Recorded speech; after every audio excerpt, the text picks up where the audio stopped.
जी अस्सलाम वालेकुम स्टूडेंट्स, कैसे हैं आप। आज हम डिफरेंस देखेंगे सोर्स कोड में और ऑब्जेक्ट कोड में कि इनमें क्या डिफरेंस है। ओके, तो सोर्स कोड या इसको सोर्स प्रोग्राम भी आप कह सकते हैं, ये एक ऐसा प्रोग्राम होता है जो हाई लेवल लैंग्वेज में लिखा जाता है, जबकि ऑब्जेक्ट कोड या ऑब्जेक्ट प्रोग्राम ये ऐसा प्रोग्राम होता है जो मशीन लैंग्वेज में लिखा जाता है। ठीक है, मशीन लैंग्वेज हमें पता है बाइनरी फॉर्म में होती है। ये हमारा सोर्स कोड है। ओके, और ये हमारा ये चीज़ जो है ये ऑब्जेक्ट कोड है। ठीक है, तो जब हमारा सोर्स कोड ट्रांसलेट होता है ना, ट्रांसलेट हमने पढ़ा था ना पिछले लेक्चर में। अगर आपने पिछले लेक्चर नहीं देखा, ट्रांसलेटर का कॉन्सेप्ट अगर आपको नहीं है तो उसके लिंक भी डिस्क्रिप्शन में मौजूद है, वो आप देखें और ट्रांसलेटर की भी ना हो हासिल करें। तो हमने ये देखा था कि जब हमारा सोर्स कोड ट्रांसलेट होता है फिर कंप्यूटर की तरफ भेजा जाता है ना, हमने ये पढ़ा था कि जब हमारा सोर्स कोड ट्रांसलेट होता है तो वो इस फॉर्म में ट्रांसलेट होता है। तो इस फॉर्म को असल में ऑब्जेक्ट कोड कहते हैं। तो ये आज अपने नई ये चीज़ सीख ली कि जो हमारा सोर्स कोड जब ट्रांसलेट होता है ना इस फॉर्म में, तो इस फॉर्म को असल में हम ऑब्जेक्ट कोड भी कहते हैं। हाँ, इसको आप मशीन लैंग्वेज भी कह सकते हैं, क्योंकि मशीन लैंग्वेज भी ये चीज़ है।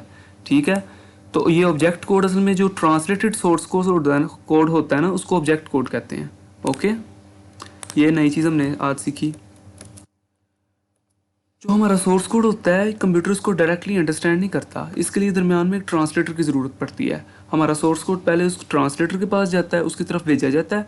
वो ट्रांसलेटर हमारे सोर्स कोड को ट्रांसलेट करता है। ट्रांसलेट किस फॉर्म में करता है? मशीन लैंग्वेज में करता है। ठीक है, या ऑब्जेक्ट कोड आप कह सकते हैं। ठीक है, ट्रांसलेट कर देता है उसको ऑब्जेक्ट कोड में और फिर उस कोड को कंप्यूटर की तरफ भेजता है, फिर कंप्यूटर को समझ आती है।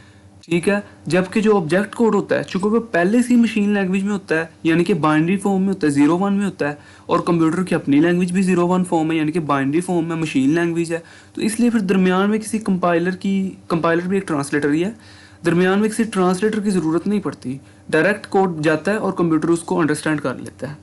ओके, जो सोर्स कोड है ये पहले इसको ऑब्जेक्ट कोड में कन्वर्ट होने की ज़रूरत पेश आती है। क्यों? क्योंकि कंप्यूटर सोर्स कोड को अंडरस्टैंड नहीं करता।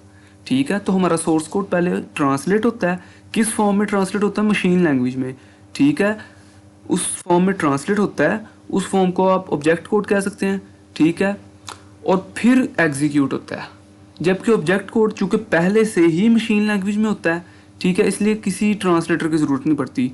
ऑब्जेक्ट कोड कंप्यूटर के पास जाता है, कंप्यूटर उसको देखता है, उसको अंडरस्टैंड करता है, और फिर जो भी उसमें इंस्ट्रक्शंस लिखी होती हैं उसके मुताबिक कंप्यूटर एक्ट करता है, उसके मुताबिक कंप्यूटर अमल करता है। तो स्टूडेंट्स, ये हमारा आज का टॉपिक था। सोर्स कोड और ऑब्जेक्ट कोड का जो मेन डिफरेंस था वो यही था। अगर आपको कोई क्वेश्चन है, कोई क्यूरी है, तो आप कमेंट सेक्शन में पूछें, इंशाल्लाह आपका रिप्लाई दिया जाएगा, आपकी क्यूरीज को सॉल्व किया जाएगा। तो स्टूडेंट्स, आज के लिए इतना ही। अल्लाह हाफिज़।